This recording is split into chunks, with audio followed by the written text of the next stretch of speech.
تو کیا وہ اپنی بات اپنے دعوے میں سچا ہوگا؟ اور حق اس قدر کھل جانے کے باوجود بھی وہ اپنی باطل و بے بنیاد بات پر ڈٹا رہے تو اس کی دماغی حالت کیا ہوگی؟ بالکل واضح ہے کہ ایسا کرنے والا کوئی بیوقوف، جاہل اور پاگل ہی ہو سکتا ہے۔ کوئی ایسا شخص ہی ہو سکتا ہے جس کا ذہنی توازن ٹھیک نہیں ہے۔ بالکل اسی طرح ناظرین، اس قرآن میں آیات اتاری گئی ہیں، اس قرآن میں آیات ہیں، جس کا مطلب کہ اس قرآن میں جو سامنے نظر آ رہا ہے وہ اصل حقیقت نہیں، بلکہ اصل حقیقت اس وقت تک سامنے نہیں آئے گی جب تک کہ آیات میں غور نہیں کیا جائے گا۔ یہ جو سامنے ہے آیات کی صورت میں، یہ اصل حقیقت پر پڑا ہوا پردہ ہے۔ جب تک اس پردے کے پیچھے نہیں جھانکا جائے گا اصل حقیقت تب تک سامنے نہیں آ سکتی۔ اور اگر کوئی آیات کو ہی بینات یعنی اصل حقیقت سمجھے یا کہے تو وہ کوئی پاگل، بیوقوف اور جاہل تو ہو سکتا ہے، عقل مند اور اہل حق نہیں ہو سکتا۔ وہ اپنی بات، اپنے دعوے میں باطل و بے بنیاد اور جھوٹا تو ہو سکتا ہے مگر سچا ہرگز نہیں۔ اس لیے ناظرین، جہاں بھی قرآن میں گزشتہ لوگوں کا ذکر کیا گیا وہ اصل حقیقت نہیں ہے، بلکہ اصل حقیقت اس وقت تک سامنے نہیں آئے گی جب تک کہ آپ انہیں آیات تسلیم کرتے ہوئے ان میں غور نہ کر لیں، اسے پردہ تسلیم کرتے ہوئے اس پردے کے پیچھے نہ جھانک لیں۔ اس قرآن میں جہاں قوم نوح کا ذکر ہے تو قوم نوح آیت ہے،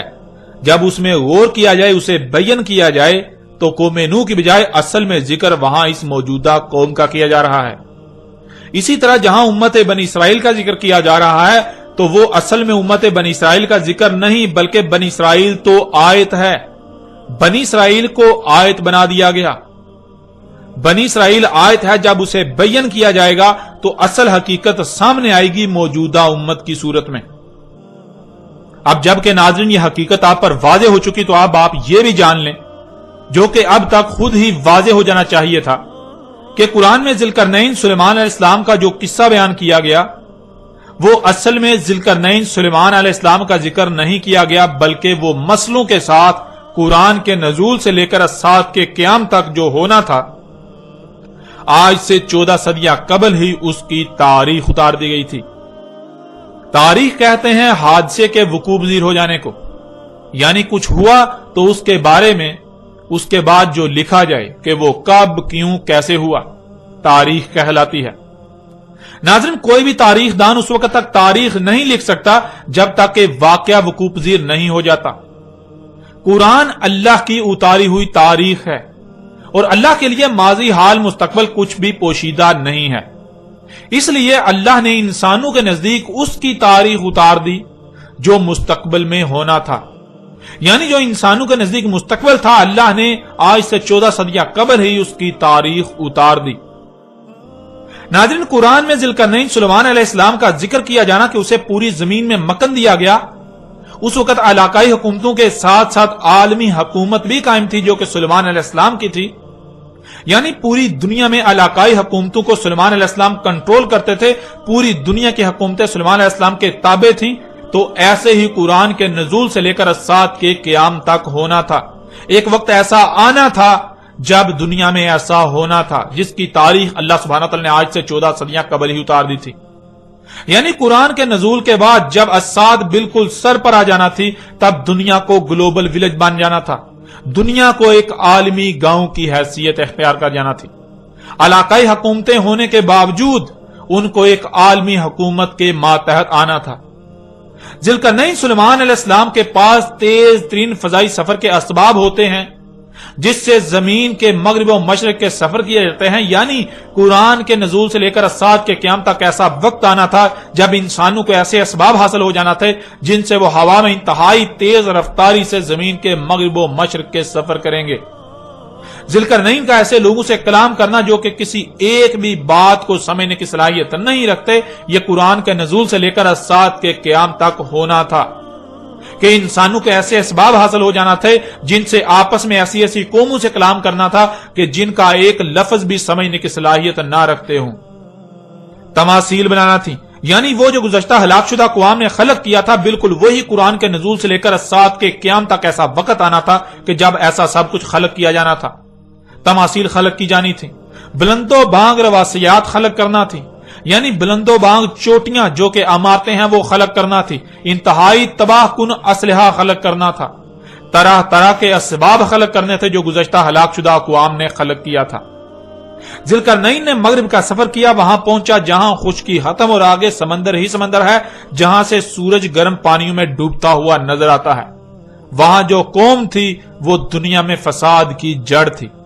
یعنی قرآن کے نزول سے لے کر سات کے قیام تک جب زمین میں فساد عظیم بپا ہونا تھا،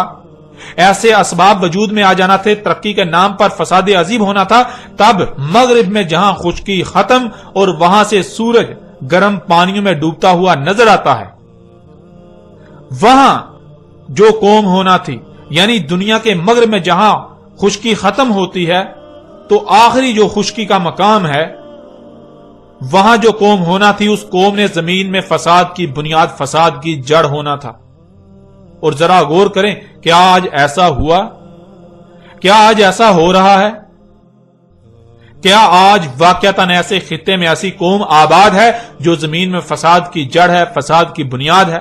جہاں کے شیاطین زمین و آسمانوں میں فساد عظیم کر رہے ہیں؟ جب غور کریں تو ہاں، بالکل وہ خطہ آج موجود ہے جسے دنیا امریکہ کا نام دیتی ہے، اور امریکی قوم جو دنیا میں فساد کی جڑ ہے، فساد کی بنیاد ہے۔ اسی طرح ذوالقرنین کے مشرق کے سفر کا ذکر کیا گیا، وہاں ایسی قوم جب سورج طلوع ہوتا ہے تو سب سے پہلے اسی قوم پر طلوع ہوتا ہے، اس کے بعد باقی اقوام پر طلوع ہوتا ہے۔ اس قوم نے زمین میں فساد عظیم بپا کرنا تھا، اور آج وہ قوم موجود ہے جسے چینی اور جاپانی قوم کہا جاتا ہے۔ یہی وہ قوم ہے مشرق کی جانب کے جب سورج طلوع ہوتا ہے تو سب سے پہلے اسی قوم پر طلوع ہوتا ہے، اس کے بعد باقی اقوام پر طلوع ہوتا ہے۔ اسی طرح تیسرا سفر جو مغرب و مشرق کے درمیان تھا، وہاں جو خطہ ہے، اس خطے میں قرآن کے نزول سے لے کر سات کے قیام تک ایسی قوم نے آنا تھا جس نے زمین میں تباہی مچانا تھی، فساد کرنا تھا، لوگوں کے اموال لوٹنا تھے، اور وہ خطہ یورپ اور روس کا خطہ بنتا ہے۔ اور آج بالکل یہ قوم بھی فساد کر رہی ہے، پوری دنیا کے وسائل لوٹ رہی ہے۔ مغرب و مشرق میں جن اقوام کا ذکر کیا گیا، یہ موجودہ دور کی تاریخ بیان کی گئی تھی۔ قرآن کے نزول کے بعد جب اعظم فتنہ یعنی دجال کا ظہور ہونا تھا، اس کے پیچھے 3 اقوام کو ہونا تھا۔ ان میں سے ایک دنیا کے مغرب میں آباد امریکی قوم، دوسری دنیا کے مشرق میں آباد چینی اور جاپانی قوم، اور تیسری ان دونوں کے وسط میں آباد روسی اور یورپی قوم۔ یہ عظیم راز آج سے 14 صدیاں قبل ہی بیان کر دیے گئے تھے۔ اس وقت جو لوگ یہ سب کچھ کر رہے تھے ان کو قرآن میں یاجوج اور ماجوج کہا گیا۔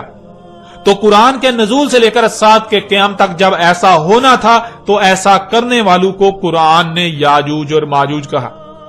ناظرین، یہ عظیم خبریں آج سے 14 صدیاں قبل ہی دے دی گئیں، لیکن کسی کو اس قرآن میں کچھ بھی نظر نہ آیا۔ ہر کوئی قرآن میں اتنے عظیم راز، ان عظیم خبروں کو، اس تاریخ کو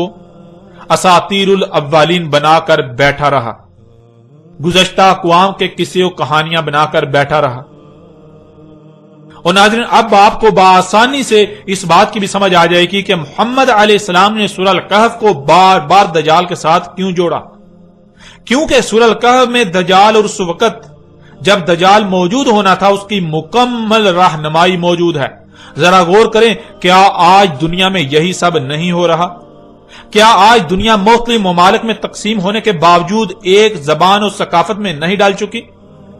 قومیں ایک دوسرے کی زبان کا ایک لفظ بھی سمجھنے کی صلاحیت نہ ہونے کے باوجود اسباب کے ساتھ روانی سے ایک دوسرے سے کلام نہیں کر رہی ہیں۔ اس وقت پوری دنیا مختلف ممالک میں تقسیم ہونے کے باوجود ایک زبان و ثقافت میں ڈل چکی، پوری دنیا گلوبل ولیج بن چکی، پوری دنیا میں علاقائی حکومتیں ہونے کے ساتھ ساتھ انہیں اقوام متحدہ کے تحت، ایک عالمی حکومت کے تحت کنٹرول کیا جا رہا ہے۔ دنیا ایک عالمی گاؤں کی حیثیت اختیار کر چکی ہے۔ ناظرین، کیا آج اسباب کے ذریعے دنیا کی کسی بھی قوم سے گفتگو کرنا ممکن نہیں ہو چکا؟ یہاں تک کہ نہ صرف ممکن بلکہ انتہائی آسانی کے ساتھ ان لوگوں کے ساتھ بات چیت کی جا سکتی ہے اور کی جا رہی ہے جن کے ساتھ ان اسباب سے قبل بات کرنے کا تصور بھی نہیں کیا جا سکتا تھا۔ ناظرین، کیا آج دنیا کے مغرب و مشرق تک انتہائی تیز رفتار پرسکون اور ہوائی سفر ممکن نہیں ہو چکا؟ کیا آج بڑے پیمانے پر لوہا، تانبا اور طرح طرح کی اشیاء کو زمین اور پہاڑوں سے نہیں نکالا جا رہا؟ دانتوں کو بڑے پیمانے پر پگھلا کر ان سے اسلحہ وغیرہ نہیں بنایا جا رہا؟ کیا آج تقریباً ہر طرح کے اسباب وجود میں نہیں آ چکے؟ کیا آج اسی طرح زمین میں فساد نہیں کیا جا رہا جیسے ذوالقرنین سلیمان علیہ السلام کے وقت کیا جا رہا تھا؟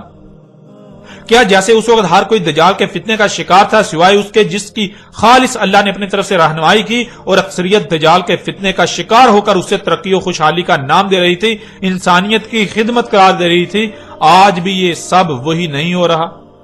آج بھی یہ وہی سب نہیں ہو رہا؟ آج بھی پوری دنیا کے انسان اس دجال کے فتنے کا شکار نہیں ہو چکے؟ آج بھی فساد کو ترقی اور انسانیت کی خدمت کا نام نہیں دیا جا رہا؟